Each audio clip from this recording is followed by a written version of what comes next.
Batur sedulur sekampung, sejarah kerajaan Pajajaran dan asal-usul orang Sunda di Jawa Barat.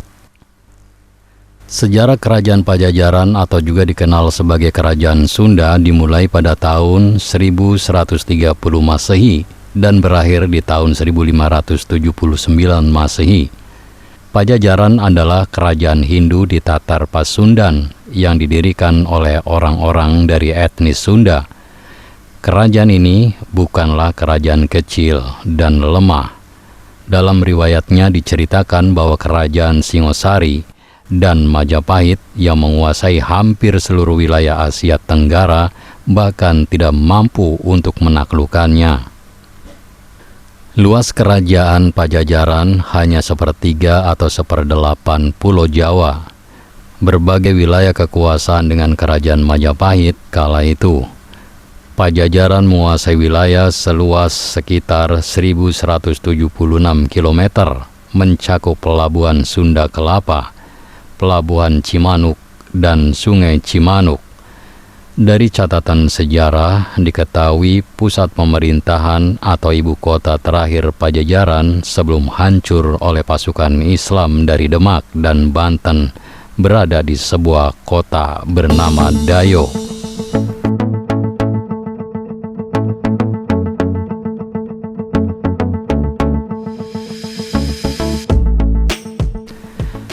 Para ahli meyakini Dayo yang dimaksud adalah kawasan yang meliputi Kabupaten Bogor dan Kota Bogor di Jawa Barat.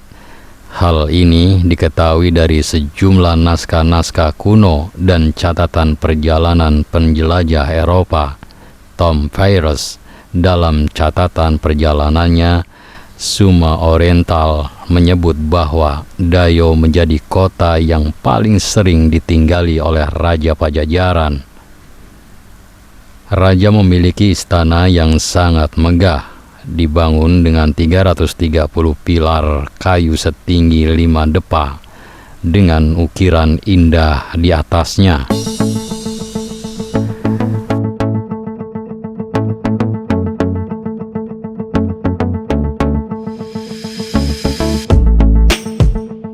Banyak perdebatan terkait keberadaan Dayo. Penjelajah Eropa setelah Fyers mengaku tidak menjumpainya. Barulah pada 1856 Crawford berhasil memecahkannya.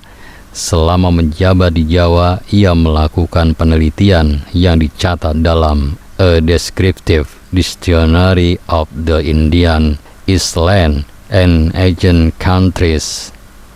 Crawford menjelaskan di Buitenzorg atau Bogor adalah ibu kota kerajaan Pajajaran karena ditemukan bekas pondasi istana. Banyak sekali puing-puing bebatuan serta prasasti. Tidak jauh berbeda dari kesaksian orang-orang Eropa, informasi dari naskah kuno atau prasasti juga menyebut pusat kerajaan Pajajaran berada di Bogor, yang dalam prasasti batu tulis disebut Pakuan. Ibu kota Pajajaran sempat berpindah-pindah. Secara kronologis di Galuh, Pakuan, Saunggala, Pakuan, Kawali, dan Pakuan. Wilayah ibu kota ini dibagi ke dalam 2 bagian, yakni kota dalam dan kota luar, yang dibatasi oleh benteng alam berupa bukit memanjang di sebelah timur. Struktur ibu kota juga diperkuat oleh sungai alam, parit kecil yang melewati bagian barat keraton, dan benteng buatan di selatan. Benteng yang berlapis-lapis ini dibuat untuk menangkis serangan pasukan Islam dari luar atau Demak, Banten, dan Cirebon.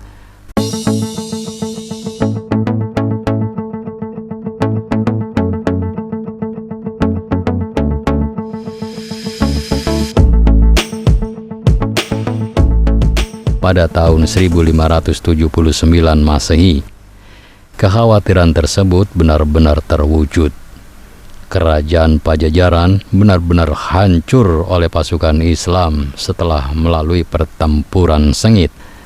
Kerajaan Pajajaran pun berakhir di Pakuan yang sekarang menjadi Bogor.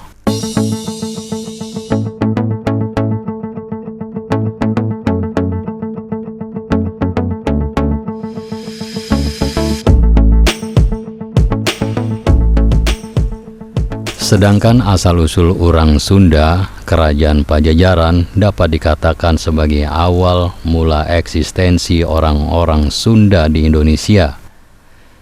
Keteguhan mereka dalam mempertahankan adat dan budayanya dari pengaruh Jawa oleh Kerajaan Majapahit membuatnya sedikit berbeda dengan orang-orang yang tinggal di Pulau Jawa pada umumnya.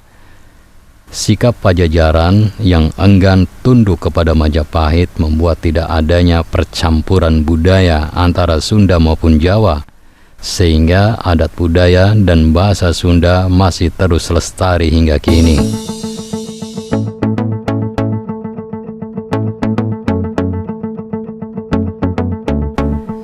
Jika saja dahulu Pajajaran bekerja sama dengan Majapahit, mungkin saja akan terjadi akulturasi budaya dan tercipta rumpun suku baru dengan adat budaya serta bahasa baru. Bukan tanpa dasar, dahulu hal ini juga pernah terjadi antara Kerajaan Blangbangan dan Kerajaan Bali yang menghasilkan suku Osing di Banyuwangi. Adat budaya dan bahasa mereka tidak sama dengan Jawa maupun Bali, namun memiliki kemiripan dengan keduanya.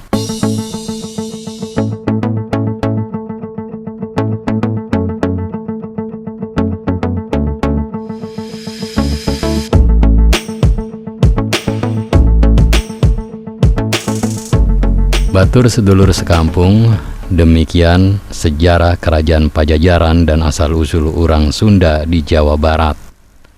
Saya yakin Anda memiliki pendapat yang berbeda. Oleh karena itu, jika ada perbedaan atau ingin meluruskan sejarah ini, silakan tulis di kolom komentar dengan bijak. Terima kasih telah menyimak video ini sampai selesai. Jangan lupa klik tombol subscribe, like, komen, dan share sebanyak-banyaknya. Ingat, tetap meduluran aja pada tukaran. Wassalamualaikum warahmatullahi wabarakatuh.